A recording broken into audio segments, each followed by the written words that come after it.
जय सिया राम सभी को। आज हम आपको वाल्मीकि रामायण के बाल कांड के अध्याय 22 की कहानी सुनाएंगे।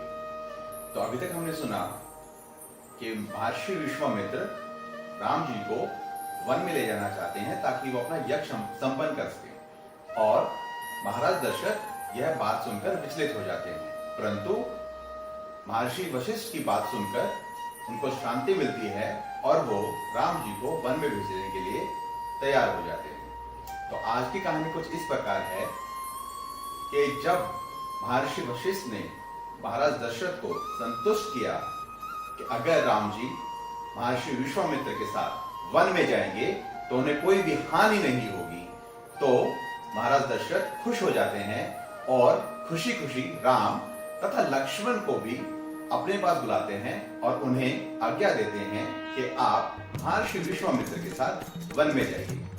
वो उनको शुभ मंत्रों के साथ अभिमंत्रित करते हैं और उनकी सुख और शांति के लिए उन्हें आशीर्वाद देते हैं। और उसके बाद महर्षि विश्वामित्र राम जी और लक्ष्मण जी वन के लिए प्रस्थान करते हैं। आगे आगे महर्षि विश्वामित्र चल रहे होते हैं, उनके पीछे राम जी और उनके पीछे लक्ष्मण जी। राम जी और लक्ष्मण जी ने अपने पीछे कष्ट के तुनीर बांधा हुआ था और अपने एक हाथ में उन्होंने धनुष पकड़ा हुआ था।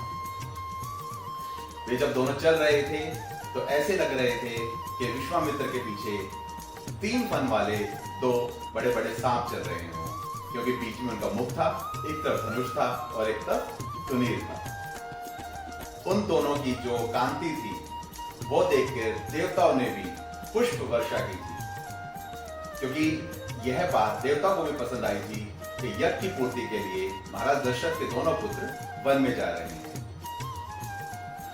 उन दोनों की जो शोभा थी वो 10 दिशाओं को सुशोभित कर रही थी। जिस प्रकार ब्रह्मा जी के पीछे 2 अश्विनी कुमार चलते हैं, वैसे ही विश्वामित्र जी के पीछे राम जी और लक्ष्मण जी चल रहे थे। उन दोनों के हाथ में धनुष के साथ तलवार भी थी। उन्होंने गो की खाल का दस्ताना पहना हुआ था, हाथों में अंगूठियां थी और वो पूरे आभूषण से सुसज्जित थे। जिस प्रकार शिव जी के पीछे उनके दोनों अग्नि कुमार चलते हैं, सकंद और विशाख, उसी प्रकार विश्वामित्र जी के पीछे राम जी और लक्ष्मण जी चल रहे थे। 2 कोस चलने के बाद जब सरयू नदी आई तो महर्षि विश्वामित्र ने राम जी को कहा कि हे रघुकुल नंदन, आप इस पवित्र नदी में आचमन कीजिए और उसके बाद मैं आपको 2 बड़े मंत्रों की शिक्षा दूंगा। ये 2 बड़े मंत्र हैं, बल और अतिबल। इन 2 मंत्रों की शिक्षा के बाद पूरी दुनिया में कोई भी ऐसा शत्रु ना होगा जो आपका कुछ भी बिगाड़ सकता होगा। आप कभी भी थकेंगे नहीं, आपको कोई भी बुखार या अन्य कोई बीमारी नहीं होगी। आप जब असावधान भी होंगे तब भी कोई राक्षस या आपका कोई शत्रु आपके ऊपर आक्रमण नहीं कर पाएगा।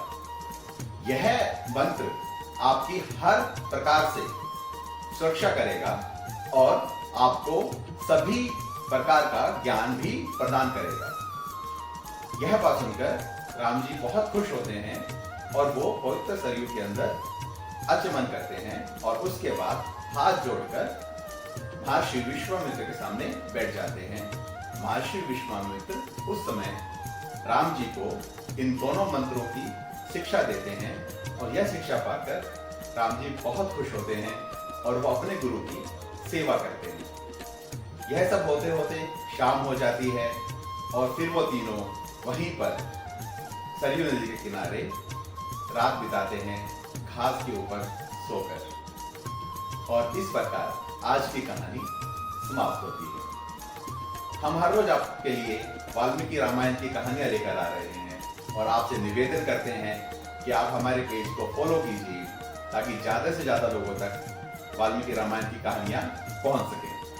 और आप लोग कमेंट्स में जाकर जय श्री राम जरूर लिखिएगा, जिससे हमें पता लग सके कि आप सबको हमारी कहानियां बहुत अच्छी लग रही हैं। और आप सुनते रहिए प्रभु राम की कहानी भक्त मनु की जुबानी। जय सिया राम।